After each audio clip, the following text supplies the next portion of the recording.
Hey everyone, and welcome. Today we're diving headfirst into the absolutely captivating worlds of juggling and flow arts. These are skills that are part art, part sport, and part meditation, all rolled into one. Right? Because you can tell it's more than just learning a trick. There's something else going on there. It's about tapping into this incredible state of mind, this amazing experience that people who do this are always chasing. And today we're going to break down exactly what that is and how you can find it for yourself. So first things first, let's just get one thing out of the way. This is not just for circus performers, okay? These are skills that are totally accessible to anyone looking for a new way to get mindful, to play, and honestly, just a new way to move your body.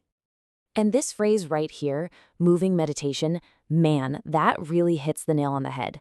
That's why so many people get hooked. It's not just about keeping things in the air. It's about that incredible moment when your mind and body finally sync up and work together as one. You know, that feeling actually has a name. It's called the flow state. It's that magical zone where you are so completely absorbed in what you're doing that time just kind of melts away. The psychologist who literally wrote the book on this found that it happens when a task is perfectly balanced. It's challenging enough to keep you locked in, but not so hard that you just get frustrated. And he found that getting into this state is directly linked to a higher quality of life. For a lot of people, that's the real reason they do this. So even though these two worlds totally overlap, they kind of come from slightly different starting points. So let's pull them apart for a second to really understand the different tools and mindsets. Okay, so on one side, you've got traditional juggling. This is often about technical mastery, the incredible skill it takes to nail a really difficult 5-club pattern. Then on the other side, you've got the flow arts. Here, the vibe is a little different. It's more about expressive, dance-like movement, using the prop almost like a dance partner to find that incredible flow state we were just talking about. But, and this is super important, these are not rigid boxes, not at all. Today's artists are constantly blending things, borrowing from each other. You've got jugglers incorporating beautiful, flowing dance moves, and flow artists who are tackling unbelievably technical tricks. It's all just one big, beautiful family of object manipulation. All right, let's start with the classic side of things. We're going to open up the juggler's toolkit and look at the props that help you build that precision and really a whole new relationship with gravity. So these are what we call the big three. They are the absolute bedrock of traditional toss juggling.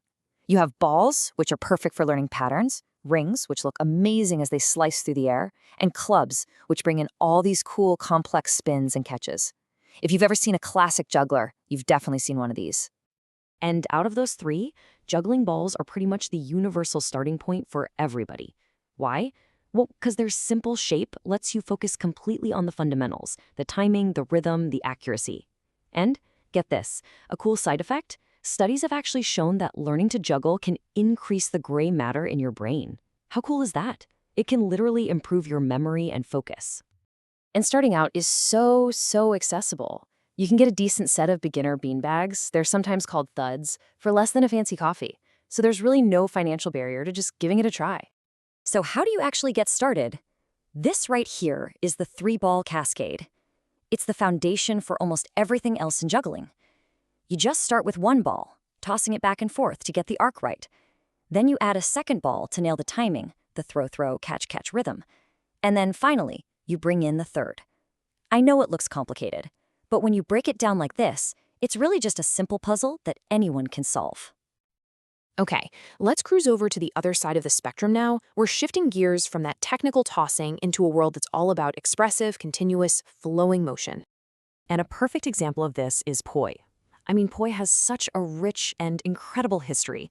It actually started with the Maori people of New Zealand, not just for fun, but as a real tool for training strength and coordination.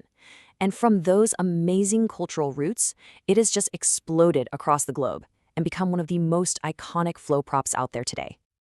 And just like with juggling balls, starting with poi is super easy and accessible. You can literally make your first practice set with a pair of socks and some rice or tennis balls. No joke. And the basic forward weave is your first move. It's all about creating these beautiful, smooth circles that become the building blocks for like a million other tricks. Okay, now we get to my favorite part, that beautiful, blurry area where the precision of juggling smashes right into the expressive nature of flow. This is where some of the most mind-bending, visually stunning art forms live. So meet contact juggling. It uses a prop we associate with juggling, right? A ball. But the technique, it is pure flow. The whole point is not to throw and catch, but to keep the ball in constant contact with your body, rolling it over your hands, your arms, your shoulders. It's fluid, continuous, and absolutely hypnotic to watch. Yeah, the effect is just mesmerizing. And for a ton of people, their first time seeing this was David Bowie's character in the movie Labyrinth. That movie basically brought contact juggling into the mainstream and inspired a whole generation of people to pick up a crystal ball. It's the perfect blend of technical control and graceful, magical flow. Okay, so you're inspired, you're ready to give this a shot. But with all these amazing options, where in the world do you start? Don't worry, here's a super simple guide to help you choose. And this, right here, this is the most important question.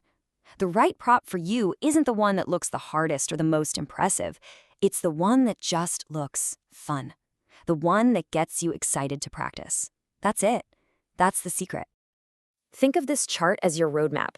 So if you love the idea of creating these awesome rhythmic patterns in the air, you should probably start with juggling balls. If you're really a dancer at heart and want something expressive, go for poi or hoops. If that magic of close-up illusion just fascinates you, then a contact ball is definitely your way in. And hey, if you like a more rhythmic, tapping feeling, check out devil sticks. They're a blast. And finally, just a few last practical tips. You really don't need to spend a lot of money to start. Think about the space you have. Juggling balls don't need much room, but a big hoop definitely does. And remember, you don't have to learn this alone. Look for a local group or find tutorials online. And I really cannot stress this last one enough. If you ever get interested in playing with fire, please get expert in-person training. Safety is everything. Seriously. So at the end of the day, here's the deal. There's this entire world of movement, focus, and fun just waiting for you. It's rewarding, it's personal, and it's way more accessible than you think. So the only real question left is, what will you learn to flow with?